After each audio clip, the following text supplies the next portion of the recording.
함께 나눌 말씀의 제목입니다. 예수님이 내 삶의 주인 되는 삶입니다. 조금 길지만 뜻은 간단합니다. 내 삶의 주인이 누구이냐?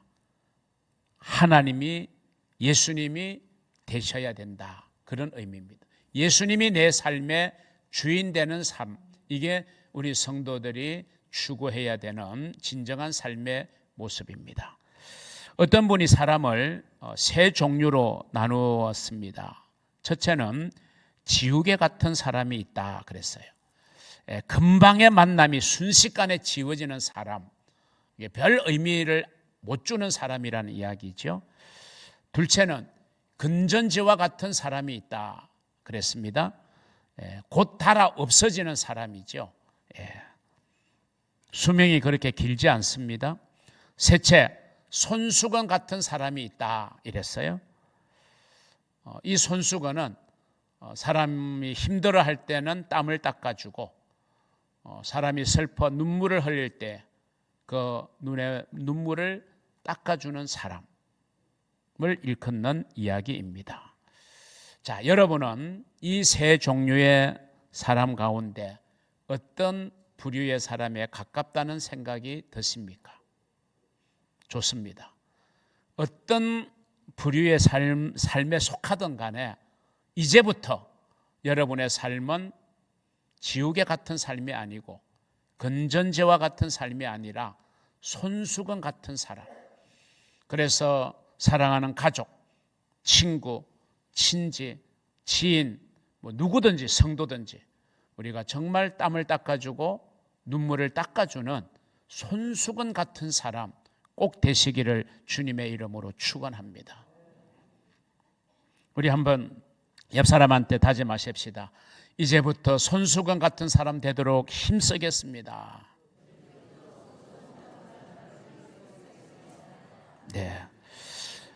유대인의 교육 지침서인 탈무드에 보면 역시 인간을 세 종류로 설명하고 있는 교훈이 있습니다. 첫째는 밥과 같은 사람, 항상 필요하다는 겁니다.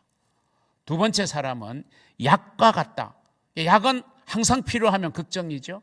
그냥 가끔 필요한 겁니다. 세 번째, 병과 같은 사람, 절대로 가까이 해서는 안 될 사람이죠. 여러분은 이 세 종류의 사람 중에서 밥과 같습니까? 약과 같습니까? 병과 같습니까? 좋습니다. 여러분이 어떤 모습에 가까웠던지 간에 그건 떨쳐버리고 이제부터는 여러분이 밥과 같이 항상 필요로 하는 사람, 그렇게 되시기를 주님의 이름으로 축원합니다. 성경에도 보니까 인간을 세 가지의 종류로 구분하고 있습니다. 첫 번째는 구원받지 못한 자연인이 있습니다. 그리고 두 번째는 구원은 받았지만 육신에 속한 신자가 있습니다. 그리고 세 번째는 성령의 사람, 다른 말로 말하면 신령한 사람, 그리고 영적인 사람을 의미하고 있습니다. 여러분은 어떤 부류에 속하는 사람이십니까? 지금부터 여러분은 영에 속한 성령의 사람 되시기를 주님의 이름으로 축원합니다.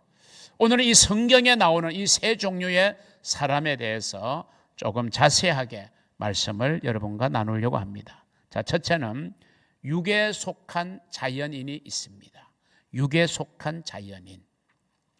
말 그대로 말하면 육체적으로는 태어나서 육체의 생명은 가지고 있으나 영적으로 아직 거듭나지 못한 사람을 일컫는 말입니다. 예수님께서 비유적으로 말씀하셨을 때 어리석은 부자의 비유를 말씀하셨죠. 아마 그와 같은 사람일 겁니다. 부자와 같은 사람이 어떤 사람입니까? 그 마음에 하나님이 없습니다.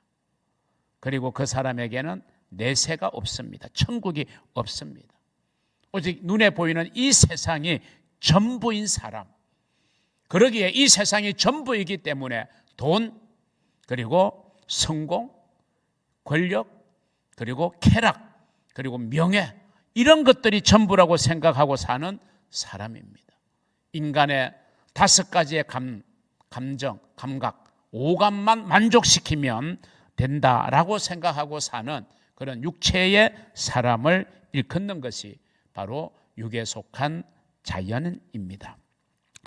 성경은 이렇게 말합니다. 요한복음 3장 6절, 육으로 난 것은 육이요 영에서 난 것은 영이니.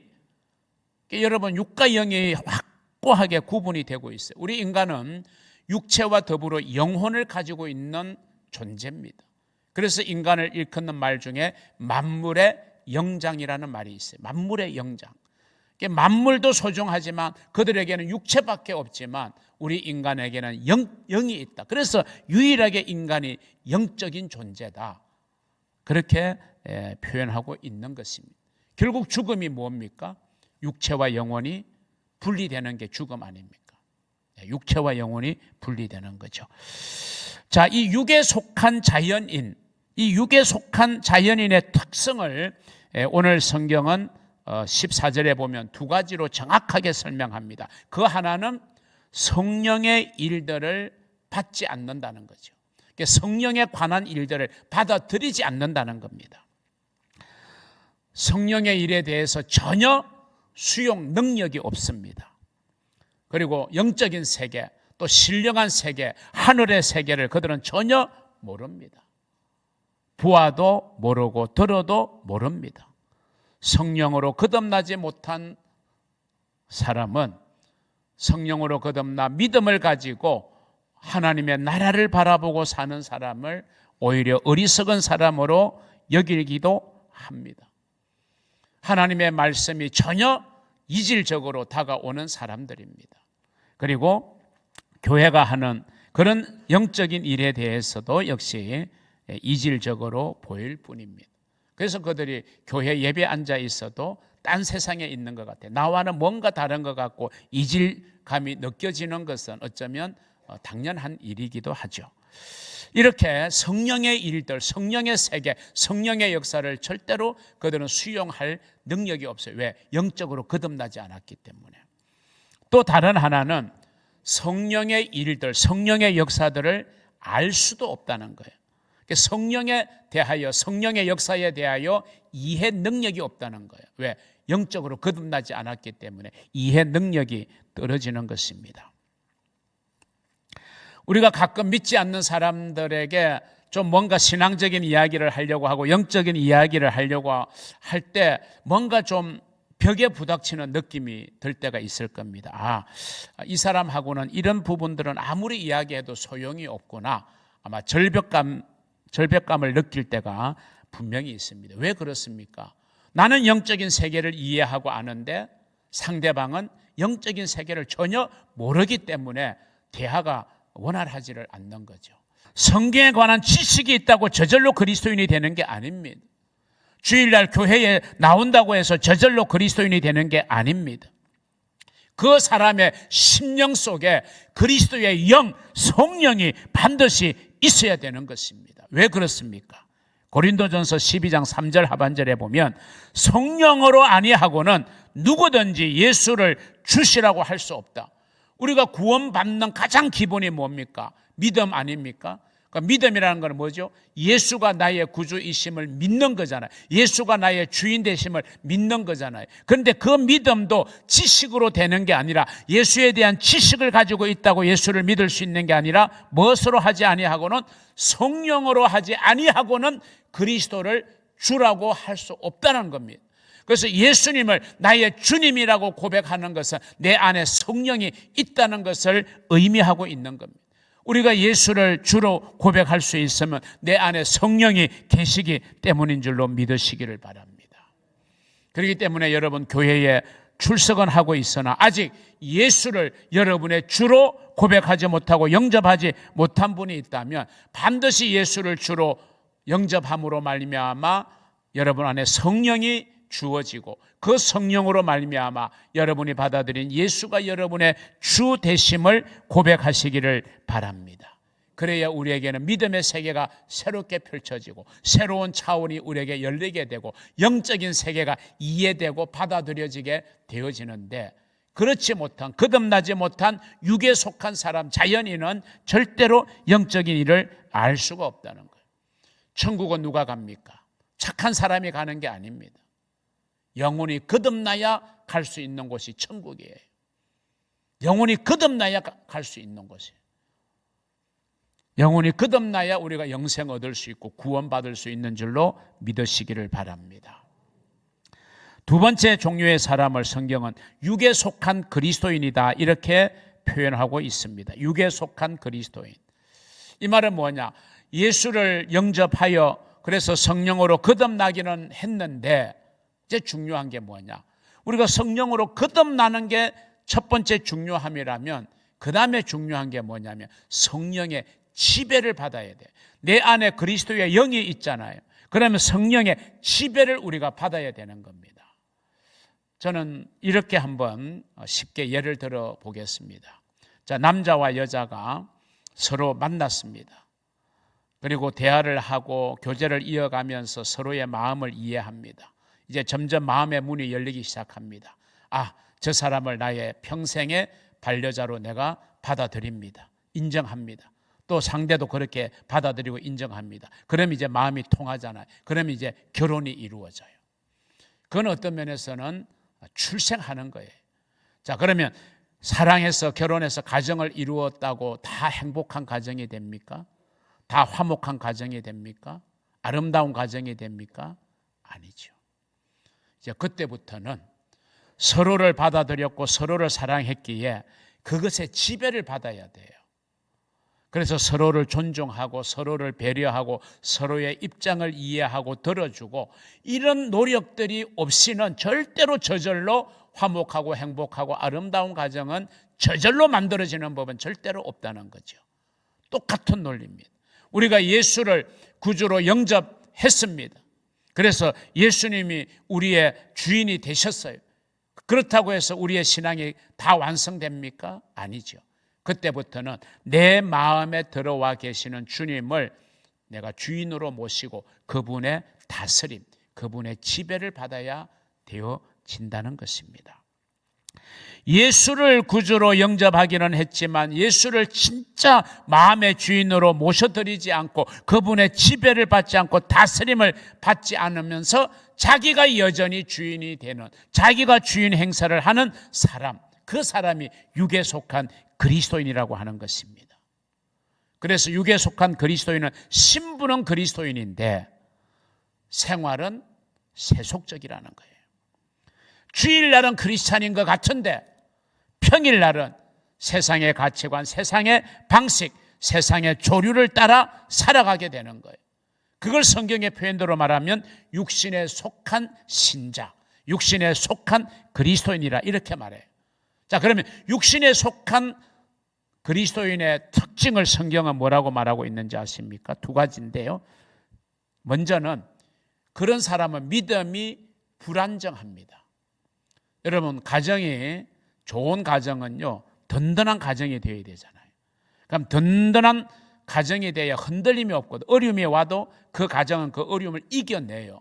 그런데 서로 존중하지 않고 사랑하지 않고 배려하지 않고 그냥 가정을 이루어서 형식적으로 가정을 이루어갈 때 그 가정에 어려움이 오면 서로 탓합니다. 그걸 극복 못하면 헤어지자고 그럽니다.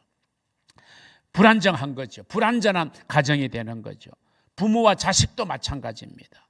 여러분, 믿음이 불안정하면요 그 믿음은 언제 그 믿음을 잃어버릴지도 몰라. 이게 육신에 속한 그리스도인입니다.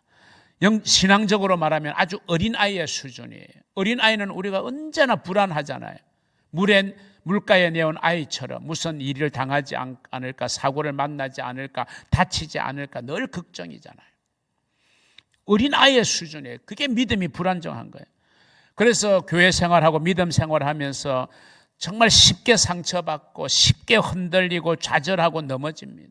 조그만 힘든 일이 있어도 원망하고 불평하고 견뎌내지를 못해. 사소한 일로 낙심하고 믿음을 포기하기조차 합니다. 자기가 즐겁지 않거나 자기에게 좀 뭔가 불리하게 느껴진다 생각하면 그걸 감당해내지를 못해요. 그런데 정말 성령으로 거듭난 그리스도인들은 막 성령 충만하여 은혜 받고 헌신하고 뜨겁게 기도하는데 그것이 오히려 못마땅하게 여겨지는 거예요. 너만 예수 믿냐 이러면서 뭐 그렇게 특별하게 예수 믿어 뭐 이러면서 굉장히 못마땅해 합니다. 그러면서 스스로 시험에 들어요. 누가 시험을 주는 것도 아닌데 스스로 막 그 생각에 갇혀서 시험에 듭니다. 믿음이 불안정해져요. 다음으로는 자기 중심적으로 신앙생활을 하는 특징이 있습니다. 육신에 속한 신자는요, 예수의 주 되심을 인정하지 않고 살아가요. 자기가 여전히 주인이에요. 예수를 모셔는 드렸는데 예수를 주인의 자리에 두지 않고 자기가 여전히 주인이 되어 있습니다. 그래서 내 마음의 운전대를 주님 앞에 맡기는 게 아니라 내가 막 잡고 조정합니다. 그러니 잘 갈 수 있겠어요? 운전대에 운전 자격증을 가지고 제가 앉았어요. 옆에 갓난 아이가 탔는데 아빠 나 운전해보고 싶어. 아이한테 운전대 맡겨보세요. 안전운전이 되겠어요?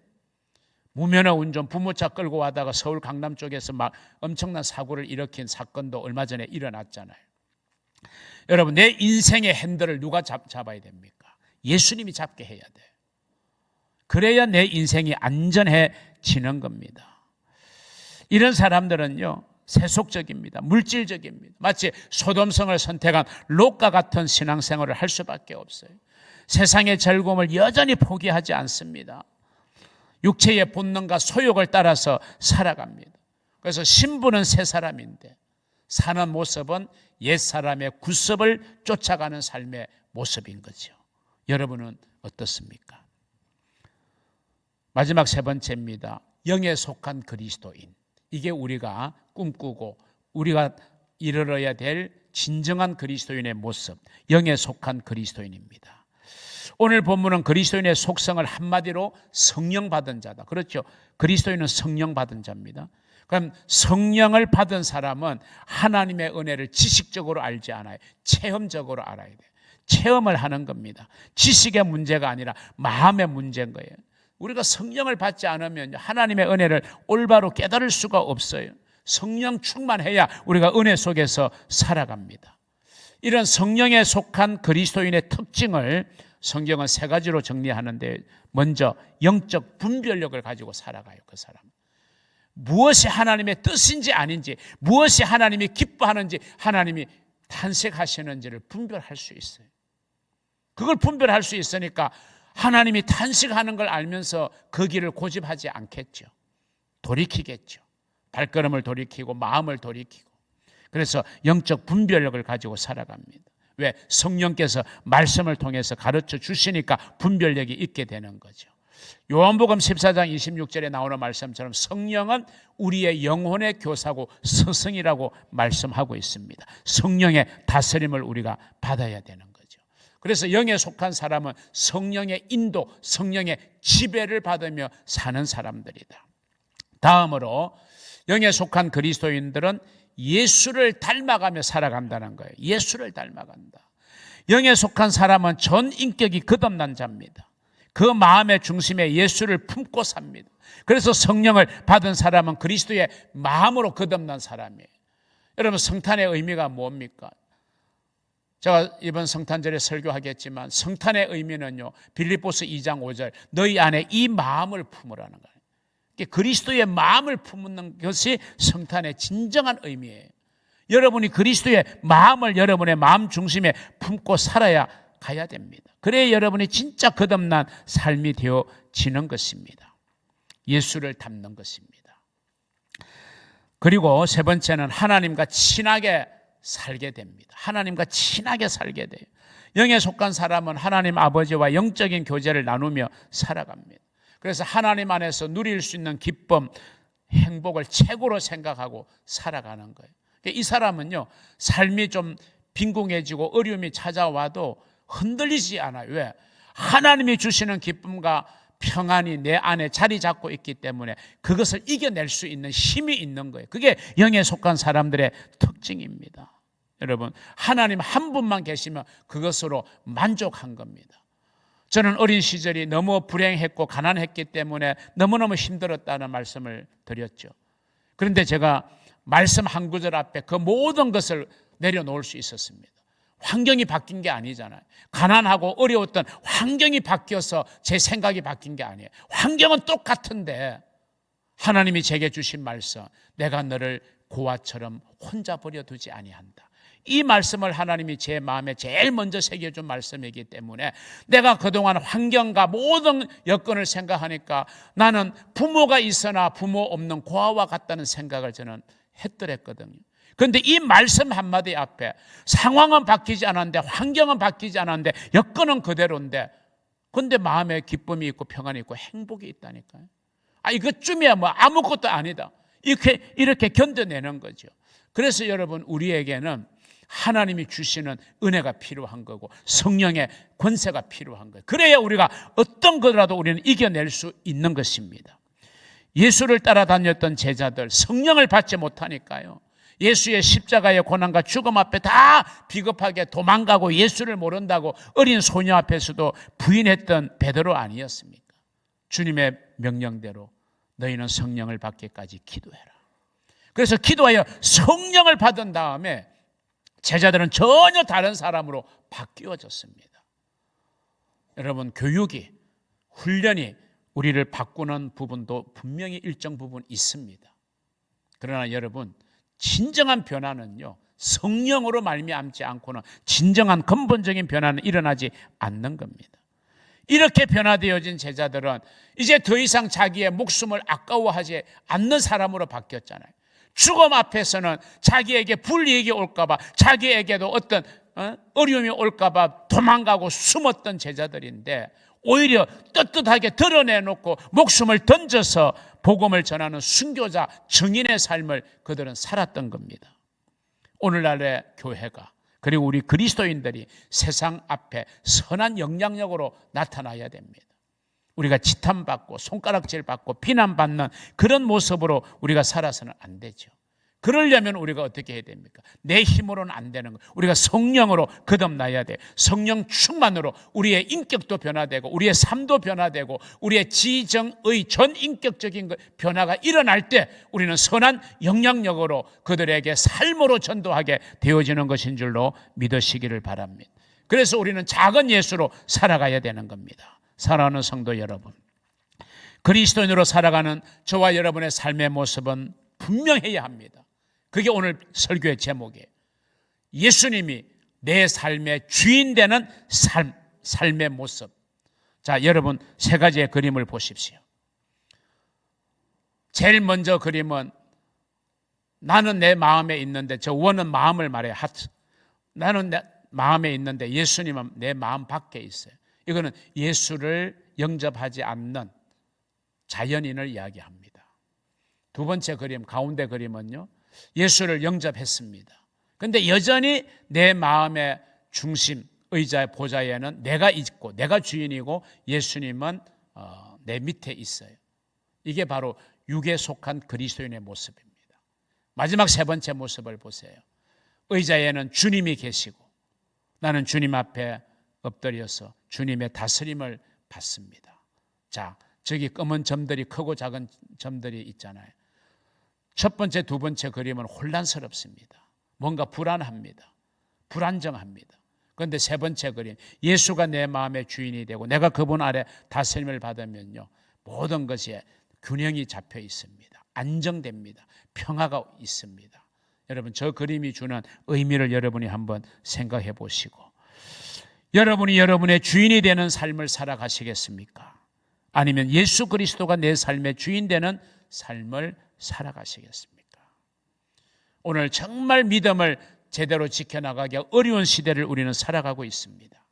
이 시대에 그 어느 때보다도 필요한 사람이 바로 성령으로 거듭난, 성령의 다스림을 받는 성령의 사람이 필요합니다.